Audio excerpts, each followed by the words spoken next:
Hello and welcome to ortho Gyan. मेरा नाम है डॉक्टर राजेश। मैं फ़िलहाल एम्स दिल्ली में as a senior resident work कर रहा हूँ।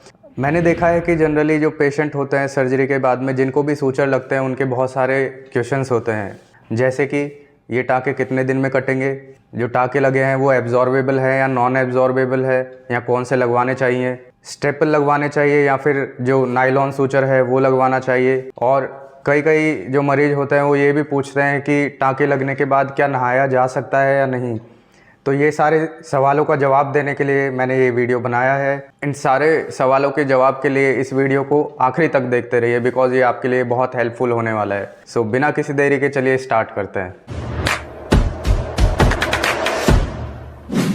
चाहे सर्जरी ऑर्थोपेडिक की हो या जनरल सर्जरी की हो या फिर न्यूरो सर्जरी की हो, टाँके तो हर सर्जरी में लगाए ही जाते हैं।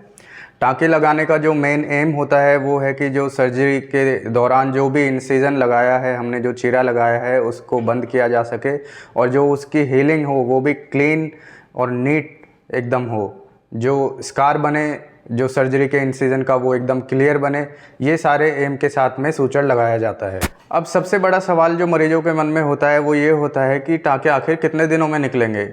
तो ये डिपेंड करता है कि शरीर के कौन से हिस्से में टाँके लगे हैं, क्योंकि शरीर के हर हिस्से की जो हीलिंग कैपेसिटी होती है वो अलग अलग होती है। कहीं पे टाँके जल्दी निकाले जा सकते हैं और कहीं पे लेट। चलिए मैं इसके बारे में आपको बता देता हूँ। शुरू करते हैं हमारे स्कैल्प से। तो स्कैल्प के अंदर जो सूचर होते हैं जनरली 5 to 6 डेज़ के अंदर निकाले जा सकते हैं, क्योंकि यहाँ हीलिंग कैपेसिटी अच्छी होती है, ब्लड सप्लाई अच्छी होती है स्कैल्प की, तो हीलिंग भी जल्दी होती है।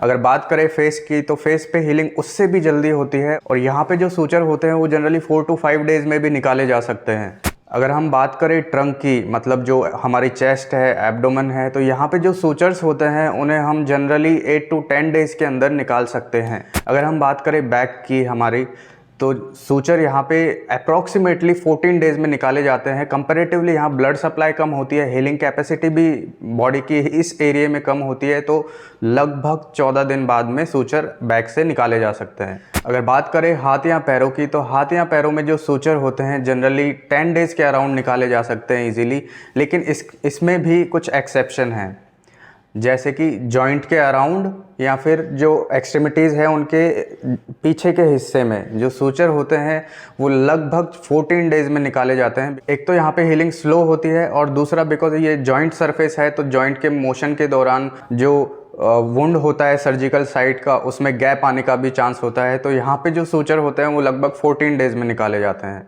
अगर बात करें हम पाम्स की या फिर सोल्स की हमारे फुट में, तो यहाँ पे जो हीलिंग होती है वो रिलेटिवली स्लो होती है और अराउंड 14 डेज़ के आसपास यहाँ पे सूचर निकाले जा सकते हैं। बच्चों में हीलिंग कैपेसिटी ज़्यादा होती है, तो इसी वजह से जो सूचर्स होते हैं एडल्ट्स के कंपैरिजन में लगभग 2 दिन पहले भी निकाले जा सकते हैं, उसमें कोई भी दिक्कत नहीं है। अब अगला सवाल ये उठता है मरीजों के मन में कि एब्जॉर्बेबल सूचर होने चाहिए या नॉन एब्जॉर्बेबल। जनरली जो स्किन के अंदर सबक्यूटेनियस प्लेन में जो सूचर्स लगते हैं, स्किन के नीचे वाले प्लेन में जो सूचर्स लगते हैं वो एब्जॉर्बेबल होते हैं, उनको निकालने की ज़रूरत नहीं होती। ये जनरली वाइक्रिल सूचर्स होते हैं। ये सूचर्स लगभग 90 डेज़ में कम्प्लीटली एब्जॉर्ब हो जाते हैं और इनको निकालने की ज़रूरत नहीं पड़ती। लेकिन स्किन सरफेस पे जो सूचर लगाए जाते हैं वो होते हैं नायलॉन सूचर या फिर स्टेपल्स। इन सूचर्स को जैसे मैंने अभी पहले बताया कुछ पर्टिकुलर ड्यूरेशन के अंदर निकाले जाना ज़रूरी होता है, बिकॉज अगर इनको ज़्यादा दिनों तक रखेंगे तो ये एक फॉरेन बॉडी होने की वजह से एक रिएक्शन जनरेट करेंगे और इसकी वजह से इन्फेक्शन भी हो सकता है। कई मरीज होते हैं वो ये भी पूछते हैं कि भाई नायलॉन के सूचर जो होते हैं, जो धागे वाले सूचर होते हैं, वो लगाना बेहतर है या फिर जो स्टेपल होते हैं जो मेटल के बने हुए वो लगाना बेटर है।